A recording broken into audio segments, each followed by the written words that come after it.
हरे कृष्णा। सभी वैष्णव भक्तों के चरणों में दंडवत प्रणाम। मैं राधिका प्राण वल्लभ देवीदासी आपका स्वागत करती हूँ और उम्मीद करते हैं कि आप लोग बहुत अच्छे हैं, क्योंकि आप पर श्री कृष्ण की कृपा असीम है।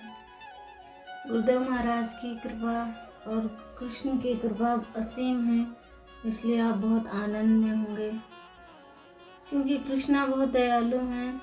तो हम अभी हमारा रामायण चल रही है। रामायण का 3 भाग पार्ट 3 हो चुके हैं। तो हमने पीछे सुना कि इंद्र को कैसे श्राप देते हैं गौतम ऋषि, और अहिल्या को कैसे श्राप देते हैं, तो उनका अहिल्या का उद्धार कैसे हुआ।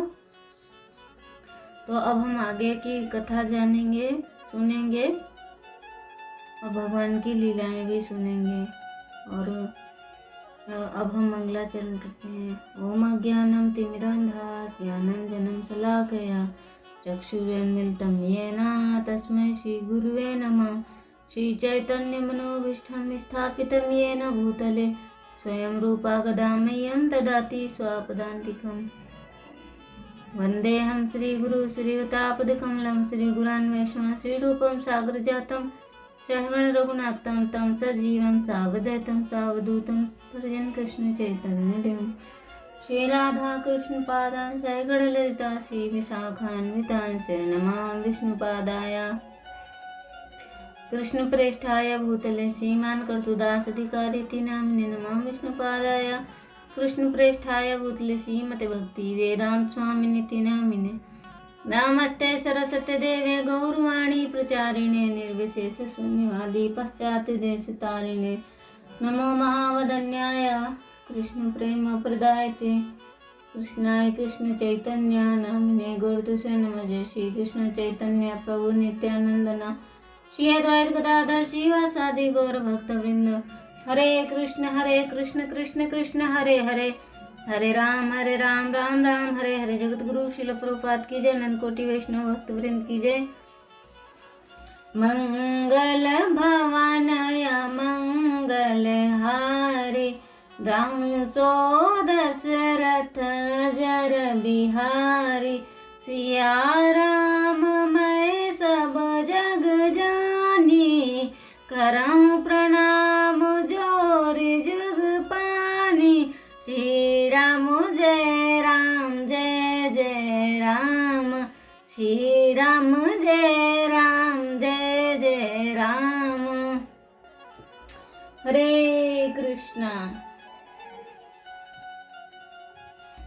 तो हमने पीछे सुना कि अयोध्या लौटते हुए महाराज दशरथ ने सिर पर मंडराते अनेक भयभीत पक्षियों के चीखने के अमंगल चिन्हों को देखा। जब भगवान राम का विवाह हो जाता है, तो जब बारात वापस आ जाती है रास्ते में, तो अयोध्या लौटते हुए महाराज दशरथ ने सिर पर मंडराते अनेक भयभीत पक्षियों के चीखने के अमंगल चिन्हों को देखा। उसी समय उन्होंने मृग को बाईं ओर से दाहिनी ओर रास्ता पार करके देखे जाने पर मंगल संकेत भी पाया। आने वाली विपत्ति की शंका कर उन्होंने वशिष्ठ को इनका अर्थ समझाने के लिए निवेदन किया। ऋषि ने उत्तर दिया, चीखने वाले पंछी संभावित आपत्ति का संकेत देते हैं, किंतु बाएं से दाहिनी ओर मृग का जाना यह संकेत करता है कि इसमें चिंता करने की कोई बात नहीं। जिस समय पुरोहित एवं राजा दशरथ इस विषय पर चर्चा कर रहे थे, उसी समय पृथ्वी को हिला देने वाली एवं वृक्षों को गिराने वाली प्रचंड वायु चलने लगी। धूल उड़कर सभी दिशाओं को आवृत करने लगी। ऐसा अंधेरा छा गया कि महाराज दशरथ, उनके पुत्र वशिष्ठ एवं अन्य ऋषियों को छोड़कर सभी भ्रमित होकर भयग्रस्त हो गए। अकस्मात प्रसिद्ध एवं पराक्रमी योद्धा परशुराम प्रकट हुए। उनके दाएं कंधे पर कुल्हाड़ी थी, बाएं कंधे पर धनुष था, हाथों में शक्तिशाली बाण था तथा केश जटा के रूप में बंधे हुए थे। ऋषि परशुराम ने 21 बार क्षत्रिय समुदाय का विनाश करने के पश्चात क्रोध त्याग कर तपस्या करने की प्रतिज्ञा की थी। अतः इनके इस भयंकर रूप को देखकर सभी चकित थे। जब ऋषिगण उनके पुनः क्रोधित होने की बात को लेकर आश्चर्यचकित थे, तभी जमदग्नि के पुत्र परशुराम ने भगवान राम को संबोधित करते हुए कहा, भगवान शिव के धनुष तोड़कर तुमने निश्चय ही वीरता पूर्वक कार्य किया है, किंतु मैं उससे भी विशाल धनुष लेकर आया हूँ जो भगवान विष्णु का है। यदि तुम स्वयं को महान वीर समझते हो तो यह धनुष लो और इस पर प्रत्यंचा चढ़ाओ। यदि तुम बाण को इसकी पूरी लंबाई तक खींच पाओगे तब मैं तुम्हें युद्ध करने के लिए योग्य समझूंगा। परशुराम की चुनौती सुनकर राजा दशरथ शोकाकुल हो उठे कि कहीं वे अपने पुत्र को खो न दें। कांपते हुए स्वर में राजा ने निवेदन किया, हे ऋषियों में श्रेष्ठ परशुराम, तो पिता होता है, पिता को चिंता होती है हर बात में। तभी राजा दशरथ सोचते हैं कि मैं कहीं अपने पुत्र को ना खो दूं। तो राजा दशरथ उनसे कहते हैं परशुराम से कि हे ऋषियों, वो उनसे कहते हैं कि संबोधित करते कि भगवान शिव के धनुष को तोड़कर तुमने निश्चय ही वीरता का धनुष लेकर आए। तो परशुराम की चुनौती सुनकर राजा दशरथ ना शोकाकुल होते हैं, चिंता हो जाते हैं। तो कहते हैं, सोचते हैं कि मैं कहीं अपने पुत्र को ना खो दूं।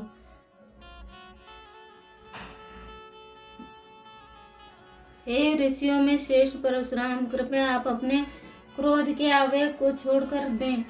मैं युद्ध न करने की आपकी प्रतिज्ञा का आपको स्मरण करवाता हूँ।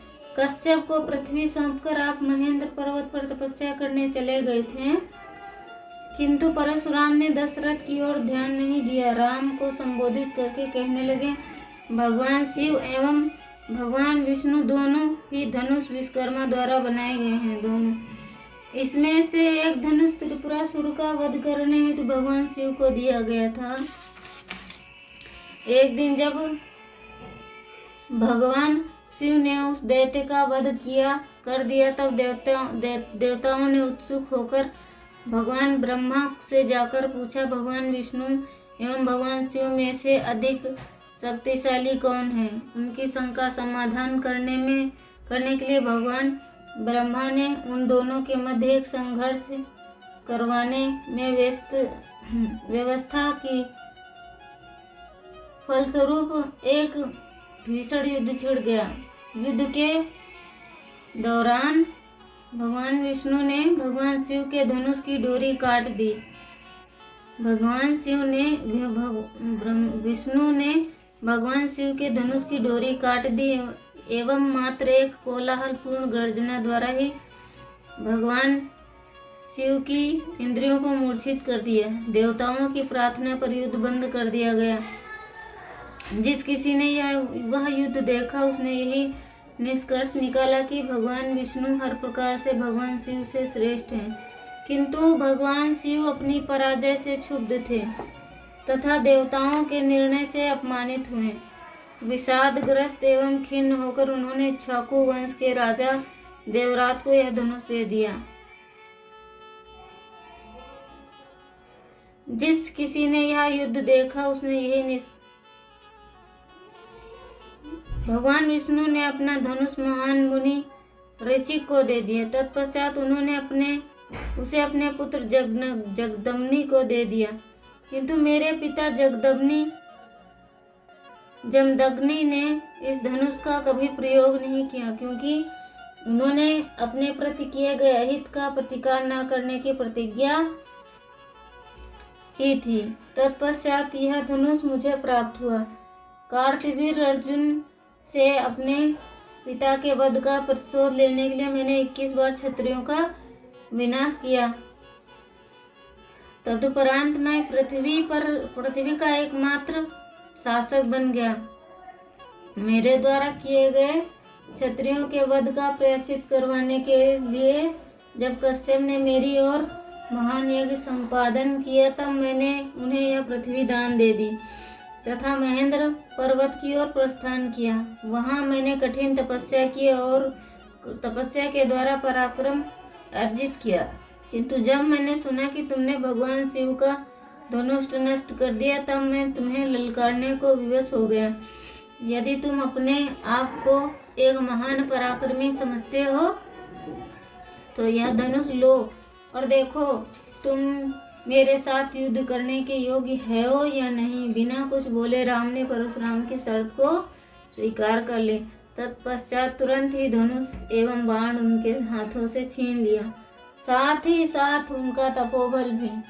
आश्चर्यचकित परशुराम के समक्ष उन्होंने अत्यंत सरलता से धनुष पर प्रत्यंचा चढ़ाकर उसे पूरी लंबाई तक खींचा। तब राम ने कहा, क्योंकि आप एक ब्राह्मण हैं एवं विश्वामित्र से संबंधित हैं, अतः मैं आपका वध नहीं करूंगा। मेरा इस बाण को धारण करना व्यर्थ न जाए तथा आपकी शर्त का उचित प्रत्युत्तर दिया जा सके, तो मैं इसका उपयोग आपके द्वारा कठिन तप के फलस्वरूप अर्जित स्वर्ग प्राप्ति की योग्यता को नष्ट करने में करूंगा। देवतागण एवं स्वर्गलोक के ऋषि आकाश में राम द्वारा बाण छोड़े जाने के दृश्य को देखने के लिए इकट्ठा हो गए। परशुराम पहले ही राम द्वारा निस्तेज किए जा चुके थे।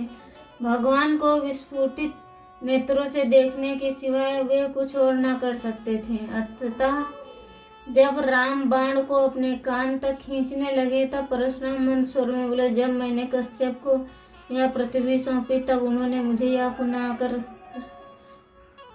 पुनः आकर रहने के लिए मना किया था। अतएव रात्रि होने से पूर्व मुझे यहाँ से जाना होगा। यद्यपि स्वर्ग तक जाने की योग्यता से मैं वंचित हूँ, किंतु कम से कम महेंद्र पर्वत पर वापस लौटने की आपकी अनुमति चाहता हूँ, ताकि मैं अपनी तपस्या जारी रख सकूँ। हे राम, मैं समझ पाया हूँ कि आप स्वयं भगवान विष्णु हैं, अतः आपके हाथों पराजित होने में मुझे तनिक भी लज्जित नहीं हूँ। जब परशुराम के निवेदन को स्वीकार कर लिया और परशुराम की स्वर्ग प्राप्ति की योग्यता को नष्ट करने वाले शक्तिशाली बाण छोड़ा, उसके पश्चात परशुराम महेंद्र पर्वत लौट गए। उनके जाते ही आकाश में पहले से छाया हुआ घना अंधकार पूर्णतः छट गया। आकाश में देवता पूर्ण उत्साह के साथ भगवान राम का यशोगान करने लगे और उस सुगंधित फूलों की वर्षा करने लगे। तब भगवान राम ने भगवान विष्णु का धनुष वरुण देव को दे दिया। फिर उनके दल ने प्रस्थान किया। घर पहुंचकर राजा दशरथ के चारों पुत्रों अपनी पत्नियों सहित सुखी जीवन व्यतीत करने लगे। कुछ समय पश्चात कैकेयी के पुत्र एवं भरत तथा शत्रुघ्न के मामा राजा युधाजित अपने भांजों को लेकर अपने संग रहने का निमंत्रण लेने के लिए अयोध्या आए। अपने दोनों भाइयों के कैकेयी राज्य को चले जाने के पश्चात राम अपने पिता एवं तीनों माताओं की सेवा में ध्यान पूर्वक लग गए। राम राज्य के प्रशासनिक कार्य भी इतने उत्तरदायित्व तथा बुद्धिमानी से करते थे कि प्रजा उनसे स्नेह करने लगी। सीता एवं राम के आपसी प्रेम में निरंतर वृद्धि हो रही थी। एक दूसरे के गुण एवं रूप में आबद्ध दोनों एक दूसरे के प्रति पूर्णतः समर्पित थे। वास्तव में सौंदर्यावतार सीता स्वयं भाग्य की देवी लक्ष्मी थीं। वे राम के हृदय को भली भांति पढ़ सकती थीं। अपने पति को सदैव प्रसन्न रखने के लिए सीता दृढ़ प्रतिज्ञ थीं। वे यथोचित मर्यादा एवं पवित्रता का प्रतीक थीं। इस प्रकार का आचरण करते हुए उन्होंने शीघ्र ही भगवान राम के हृदय को जीत लिया। हमारा रामायण का अब